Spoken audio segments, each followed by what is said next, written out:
Un très bon après-midi à vous tous qui suivez la télévision rwandaise. C'est toujours un plaisir de vous retrouver pour cette nouvelle édition de ce lundi.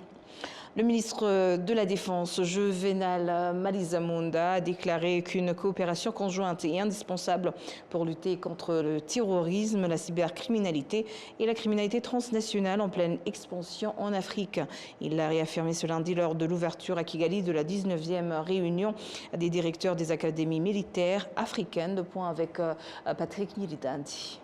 L'harmonisation de la coopération, notamment dans les domaines technologiques, des formations proposées par les académies militaires du continent africain figure parmi les sujets abordés par les dirigeants. Le directeur de l'académie militaire tanzanienne, le général de division Stephen Mhande, a déclaré que face aux progrès technologiques mondiaux, les pays africains doivent suivre les rythmes pour garantir la sécurité de leurs citoyens. Lui et le directeur de l'académie militaire libyenne, le commandant de l'air Magdir Nouri Ahmed, s'accordent à dire que l'Afrique est confrontée à de nombreux défis.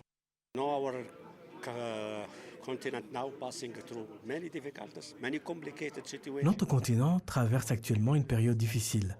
Cette réunion et ce forum qui rassemble ceux qui souffrent dans ce métier seront l'occasion de se réunir pour trouver des solutions. C'est une excellente opportunité pour nous.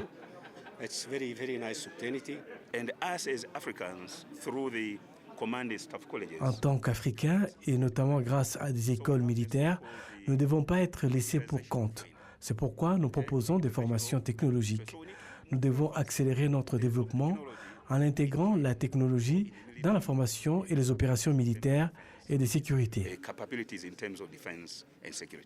Le directeur du collège militaire de Nyakinama, le général de brigade Andrew Nyavumba, a souligné que cette conférence est une plateforme pour renforcer la coopération et combler les fossés technologiques afin de relever les nouveaux défis du continent grâce à la formation militaire, la promotion de la recherche et l'innovation pédagogique.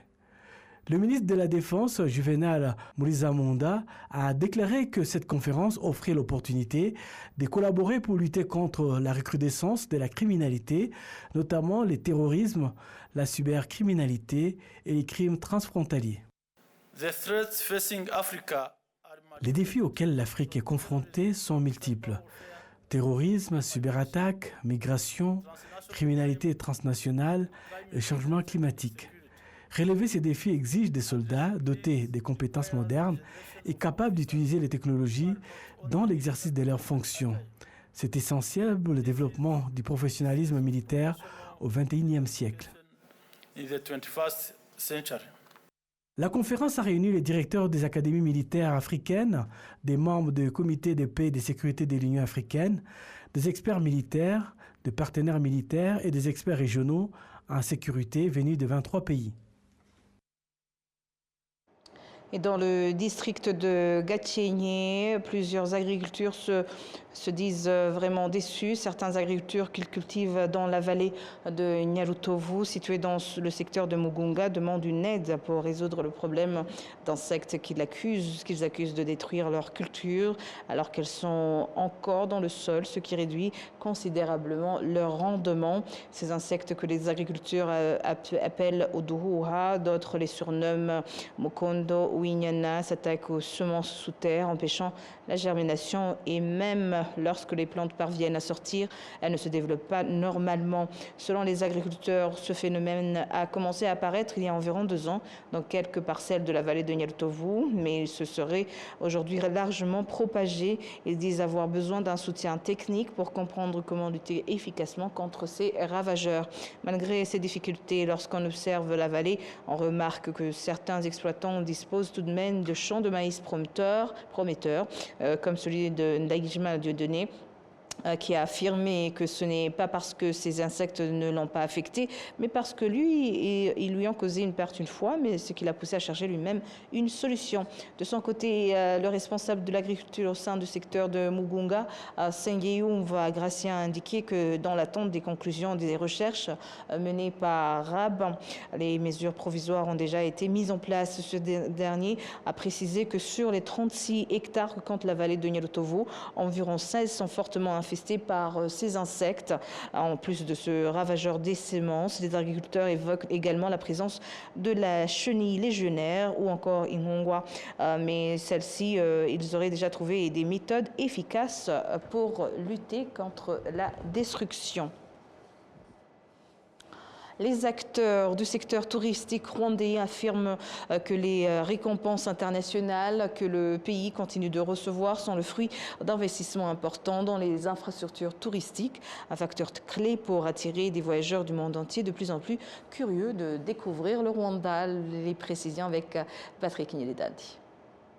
Ce dimanche matin, vers 7h, Mugisha Davidson Musonera est arrivé à Kigali avec une équipe de retour d'un salon international du tourisme qui s'est tenu au Royaume-Uni. C'est lors de cet événement que le Rwanda a reçu 2 prix prestigieux, la 3e place mondiale parmi les pays les plus prisés des touristes, destination émergente la plus désirée, et la 1re place en Afrique pour l'investissement dans les infrastructures touristiques, prix du tourisme africain. Les experts du secteur touristique estiment que la prochaine priorité devait être le renforcement des capacités des prestataires de services d'accueil compte tenu du nombre croissant de visiteurs au Rwanda. turi gukora no gutyaza no gukarishya abatanga serivisi zo gutwara no kuyobora ba mukerarugendo. Notre mission est d'équiper nos prestataires de services, notamment les guides touristiques. Nous sommes donc présents aujourd'hui pour les soutenir afin qu'ils puissent offrir des prestations d'une qualité exceptionnelle. Ainsi, dans un parc, ils ne se contentent pas de parler des animaux, mais aussi des arbres, des oiseaux, des collines, de l'histoire, du lieu et bien plus encore. Ces prix sont décernés en fonction des commentaires et des expériences des visiteurs internationaux ayant visité le Rwanda. Cette reconnaissance vient s'ajouter à une autre destination récente, la plateforme de voyage National Geography, qui a classé le parc national de la Kagera parmi les 25 meilleures destinations mondiales à visiter en 2026. Et justement, avant de parler de l'agriculture, en parlant du tourisme, le parc national de la Kagera à l'est du Rwanda a figuré parmi les meilleures destinations touristiques 2026 désignées par le National Geographic, une organisation américaine mondialement connue pour ses travaux de vulgarisation scientifique, géographique, environnementale et culturelle. Pour plus de précisions, suivons ce reportage de Jean-Damascène Manichine.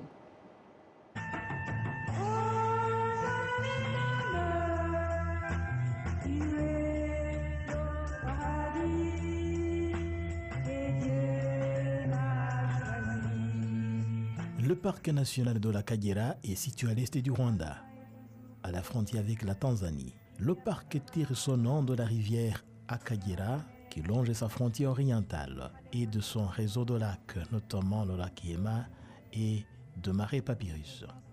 Géographiquement, on y trouve une combinaison de savanes, de forêts boisées, de collines et de zones humides marécageuses. C'est la seule aire de savane protégée du Rwanda. Il est accessible depuis la capitale rwandaise Kigali, environ 2 ou 3 heures de route.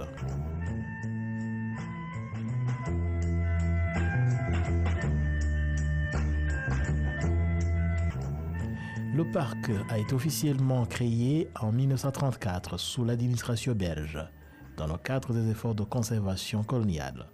À ses débuts, l'objectif était de préserver cette zone naturelle, relativement peu habitée à l'époque, notamment des savanes et marais difficiles d'accès. La Kagera est l'une des plus grandes zones humides protégées d'Afrique centrale et constitue le dernier refuge du Rwanda pour les espèces adaptées à la savane. Suite au passé du Rwanda, notamment la guerre de libération et le génocide commis contre les Tutsis en 1994, la faune et la gestion du parc ont fortement souffert, chasse, braconnage et autres y ont trouvé livre court.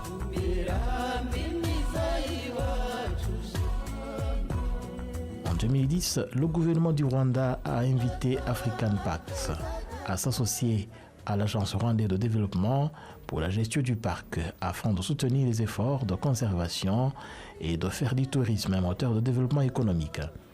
Depuis, grâce à une gestion efficace et à des méthodes de conservation adaptées, le parc national de la Kagera abrite désormais des populations animales abondantes et prospères.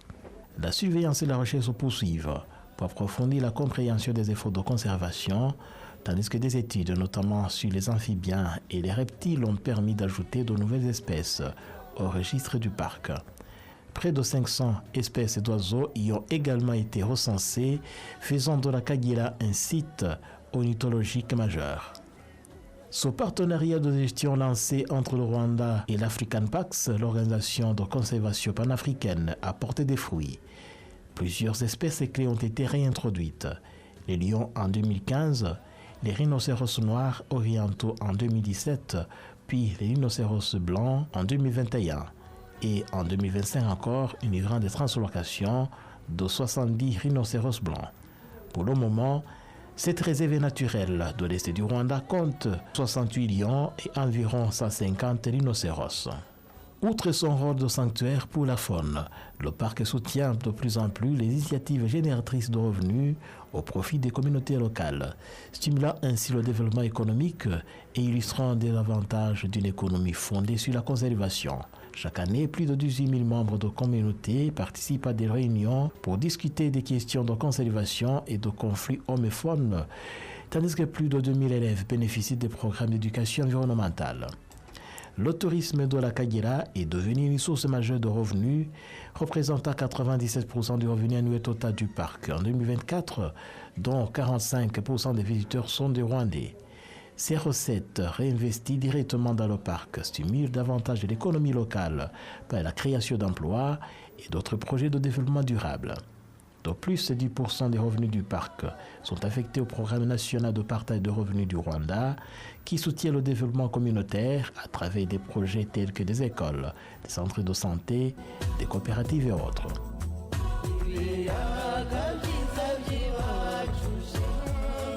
Pourquoi le parc national de la Kagera est une meilleure destination en 2026?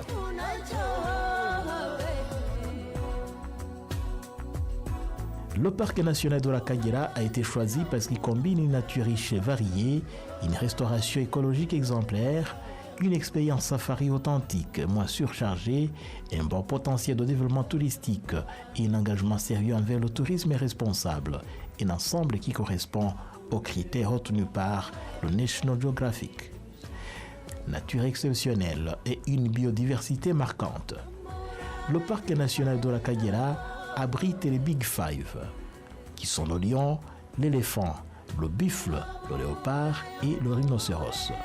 Plus de 500 espèces d'oiseaux y ont été recensées avec des paysages variés, savanes, forêts, vallées, réseaux de lacs et marais, le système de lacs étant le plus grand marécage protégé d'Afrique centrale orientale.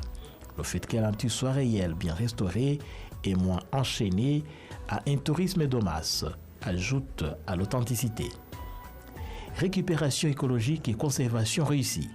Après des décennies de chasse, dépeuplement et destruction, Akagera a été réhabilité grâce à la collaboration entre African Pax et l'Agence rwandaise de développement à partir de 2010. Le parc est devenu ainsi un véritable modèle de conservation, ce qui ajoute à l'attractivité. L'essor de l'infrastructure touristique de qualité, durable et bien intégrée au paysage fait aussi partie de ce critère.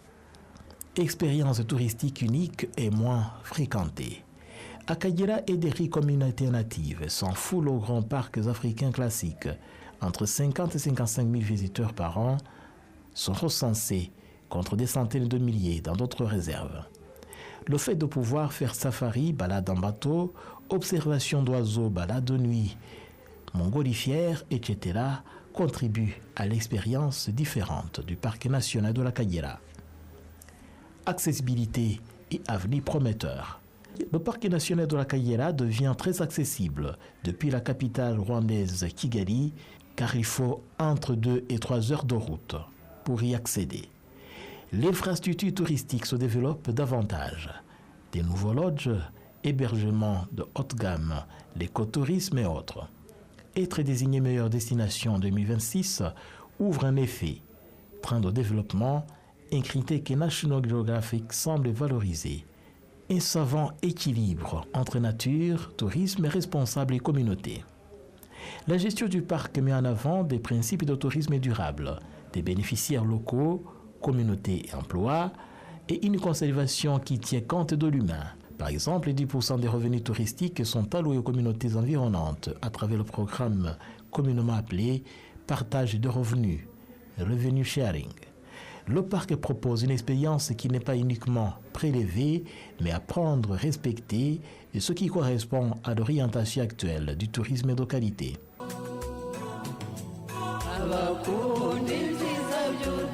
Pourquoi alors le parc national de la Kagera est si important? Le parc représente un modèle de restauration écologique après conflits et précieuses humaines. Il montre comment conservation, tourisme et développement communautaire peuvent être alliés. Il offre une destination unique en Afrique de l'Est via sa savane, ses zones humides et sa faune réintroduite. Que faut-il pour visiter cette réserve naturelle? Les Rwandais de moins de 13 ans paient 10 000 francs rwandais et 15 000 pour les Rwandais âgés de plus de 13 ans. Un étranger résident au Rwanda paie lui $50 américains, alors que l'étranger non résident paie $100 américains pour visiter le parc.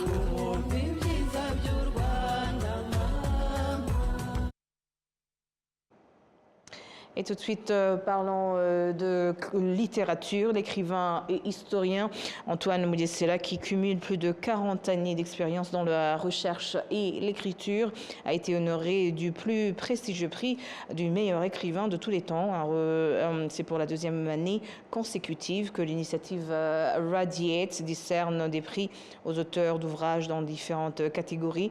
Pour cette édition 2025, 5 écrivains ont été récompensés: la meilleure jeune plume, la meilleure écrivaine, le meilleur écrivain, le meilleur auteur africain, ainsi que l'écrivain couronné du prix suprême, celui du meilleur écrivain de tous les temps. Les lauréats ont exprimé leur immense satisfaction, soulignant que ces distinctions témoignent de l'impact que leur travail a sur la société et de la portée de leur message à travers leurs ouvrages. Récompensé par le prix le plus prestigieux, Antoine Mudesela a rappelé que l'acte d'écrire ne consiste pas seulement à transmettre un message au public, mais qu'il s'agit également d'un processus d'apprentissage pour l'auteur lui-même qui approfondit sa compréhension des sujets qu'il aborde.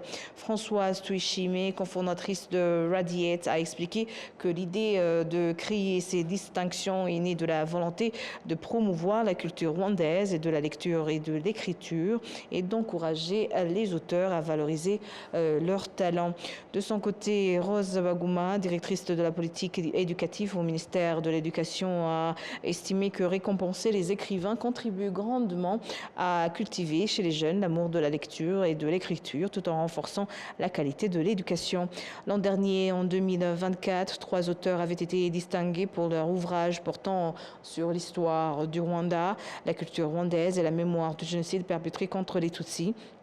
Depuis les années 1900, il s'agissait du père Alexis Kagame, de Monseigneur Aloïse Bidilungami et de Yolande Mokagasana. C'est sur ces images que nous clôturons cette grande édition. Au nom de toute l'équipe qui a contribué à sa réalisation, je vous remercie. Bonne poursuite des programmes de la télévision rwandaise et d'ici là, portez-vous bien.